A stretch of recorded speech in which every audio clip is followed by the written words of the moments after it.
సమాచారం కోసం 95 న్యూస్ ఇప్పుడు యాప్లో మీ ముందుకు వచ్చింది. వెంటనే డౌన్లోడ్ చేసుకుని న్యూస్ అప్డేట్ తెలుసుకోండి. ప్రతి క్షణం ప్రజాక్షేమం కోసం. ప్రజా భవన్ దగ్గర ఉన్నాము. ప్రగతి భవన్ ప్రజా భవన్ గా మారింది. ఇక్కడైతే ప్రతి ఒక్కరు చాలా మంది ప్రజలైతే ఇక్కడ తమ తమ సమస్యలతో వచ్చేస్తున్నారు. ఇక్కడ మన ముందు ఒకరు ఉన్నారు. వారి సమస్య ఏంటి, వారు ఇక్కడికి రావడానికి గల కారణం ఏంటి, వారిని అడిగి తెలుసుకుందాం. సార్ మీ పేరు? నా పేరు కిరణ్ కుమార్. ఎక్కడి నుంచి వచ్చారు? మా గ్రామం వచ్చేసి స్వాములవారి లింగోటం, మండలం వచ్చేసి నాంపల్లి. ఎందుకు వచ్చారు, అసలు ఏం సమస్య, మీరు ఏం సమస్య చెప్పుకోవాలనుకుంటున్నారు? ఇక్కడ సమస్యలు చాలా ఉన్నాయి మేడం. గత 10 సంవత్సరాలుగా నాపై జరుగుతున్న అన్యాయాల విషయంలో నేను ప్రజావానికి రావడం జరిగింది. ఈ గత 10 సంవత్సరాలు జరుగుతున్న అన్యాయాలలో ఇప్పుడు రీసెంట్గా 27వ తారీఖు జరిగిన ఈ యొక్క ఘటన మీ ముందుకు తీసుకొస్తున్నాను. నేను ఇక్కడ చూడవచ్చు, మా పాలివారు మా స్థలంలో గోడ కట్టుకున్నారని నా యొక్క గోడను కూల్చేయడం జరిగింది. ఇట్టి విషయాన్ని నేను స్థానిక పిఎస్ వాళ్ళకు చూపించాను. ఫోన్ ద్వారా చెప్పగా స్థానిక పిఎస్ వాళ్ళు అక్కడ రావడము, వాళ్ళ ఫోన్ల ద్వారా ఆధారాలు స్వీకరించిన తర్వాత నేను వాళ్ళకి అక్కడ స్థానిక ఎస్ఐ రిక్వెస్ట్ చేశాను. సార్ నేను ఇక్కడ ఇప్పుడు పిఎస్కి వచ్చి కంప్లైంట్ ఇస్తానని చెప్పాను. అక్కడ ఎస్ఐ గారు ఏమన్నారంటే, నువ్వు చెట్టు విషయంలో నువ్వు ఫారెస్ట్ వాళ్ళకి ఫోన్ చేసి పుల్లలు పెట్టినావు కాబట్టి నువ్వు ఇప్పుడు కాదు రేపు పొద్దుగా రావాలని నాకు చెప్పారు. ఎందుకు, ఏ చెట్టు విషయంలో మీరు ఏం పుల్లలు పెట్టారు అని అంటారు? ఇప్పుడు మా ఇంటి ముందు చెట్టు ఉంటుంది మేడం. అట్టి చెట్టును వాళ్ళు ఏం చేసి నాకు చెప్పకుండా చేయకుండా కుట్టడం స్టార్ట్ చేసిర్రు. ఇప్పుడు మా సొంత స్థలంలో ఉంటుంది ఆ చెట్టు.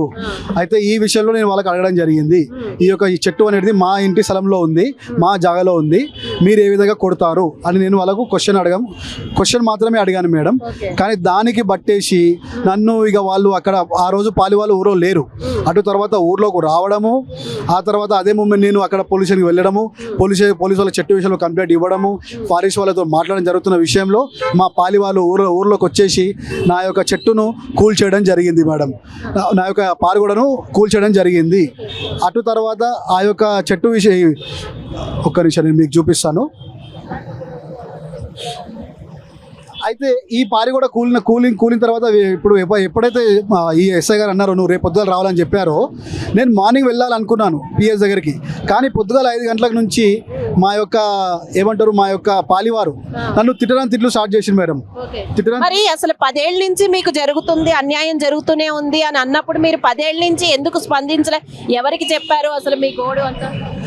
మేడం, మొట్టమొదటిగా నేను అప్పట్లో మాకు సబ్ కలెక్టర్గా ఉన్న అమరపాలి మేడం గారికి నా యొక్క సమస్యను తీసుకుపోయి వాళ్ళకి చెప్పడం జరిగింది. కానీ అమరపాలి మేడం గారు ఇప్పుడు మా సొంత అక్కగారు ఒక ఆడమనుషులు అక్కడ వెళ్ళి వాళ్ళు ఏడ్చుకొని ఏది చెప్పారో కానీ వాళ్ళ మాటలు పట్టుకొని నాకు న్యాయం చేయకుండా నన్ను అన్యాయానికి బలి చేయించినారు. నాకు ఎలాంటి అన్యాయం జరగలేదు. మా డాడీ గారు గవర్నమెంట్ ఎంప్లాయీగా ఉన్నప్పుడు 2011లో మరణించగా మా ఇంటి వారు, మా సౌతి తల్లి వారు నాకు రావాల్సిన ప్రతి బెనిఫిట్స్ను కూడా వాళ్ళు మాత్రమే తీసుకున్నారు.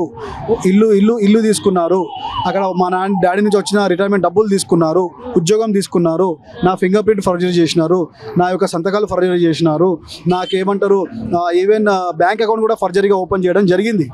కానీ నేను వాళ్ళకి మేడం దగ్గర వెళ్ళి ఒకటే రిక్వెస్ట్ చేశాను, చూడండి మేడం, మా సొంత వాళ్ళు నన్ను ఈ విధంగా వచ్చే ప్రతి బెనిఫిట్స్లో నన్ను మోసం చేశారు కాబట్టి మీరు నాకు న్యాయం చేయండి అని కోరినప్పుడు మేడం గారు మా అమ్మవారి మాటలు, మా అక్కగారి మాటలు పట్టుకొని నన్నే పోలీస్ స్టేషన్లో వేస్తానని నన్ను బెదిరించడం జరిగింది. కానీ అప్పటి నుంచి 2018 తర్వాత మా సెటిల్మెంట్ జరిగింది. 27వ తారీఖు నాకు గోడ బదులు కొట్టారు. నేను స్థానిక పోలీసులకు ఇన్ఫర్మేషన్ ఇవ్వడం జరిగింది. 28వ తారీఖు నన్ను పోలీస్ స్టేషన్ వెళ్ళనివ్వకుండా అడ్డుకున్నారు. 28వ తారీఖు స్థానిక సర్పంచ్ గారు వచ్చి నాకు 10 రోజులు, మాకు గారు మా పాలెవల గారు 10 రోజుల సమయం ఇవ్వండి, నేను మాట్లాడదామని చెప్పారు. కానీ వారి మాటలు కూడా పట్టించుకోకుండా మా ఇంటి వారు, మా పాలి వాళ్ళు ఏం చేశారంటే, ఇదిగోండి పాలివారన్న మా వదినే గారు శారద గారి మీ పేరు, గడ్డపర తీసుకుని వచ్చి నా 2 దర్వాలను విరగొట్టడం జరిగింది. ఇప్పుడు నా ఇల్లు పుల్లగానే ఉంది మేడం. 2 దర్వాలు అదే విరిగి ఉన్నాయి. ఇల్లు పారి కూడా కూలి ఉంది, ఇల్లు ఓపెన్గా ఉంది. ఆ సమస్యలు నేను స్థానికంగా పోలీస్ స్టేషన్ నుంచి నాకు న్యాయం జరగనప్పుడు నేను ఇక్కడికి రావడం జరిగింది. అంటే ఇంటి ముందు గోడని, ఇంటి దగ్గర దర్వాజాలని పగలగొట్టారా? ఇంటి దర్వాజను, ఇంటి ముందు గోడను, పారుగోడను అది పగలగొట్టారు. సో మీరు ఆ సమస్య అయితే వెళ్ళారా, లోపలికి వెళ్ళారా? 2 సార్లు చెప్పుకున్నాను మేడం. పోయిన శుక్రవారం చెప్పుకున్నాము, పోయిన మంగళవారం కూడా చెప్పుకున్నాను. అటు తర్వాత నేను మీడియా ద్వారా కూడా పెద్దలను, ఎవరైతే మాకు స్థానికంగా పెద్దలు ఉన్నారో, అక్కడ వికారాబాద్లో జరిగిన అన్యాయాలు కానీ ఇక్కడ ఊళ్ళో జరుగుతున్న అన్యాయాలు కానీ దయచేసి మీరు స్పందించి న్యాయం చేయాలని మేము కోరుతున్నాం మేడం.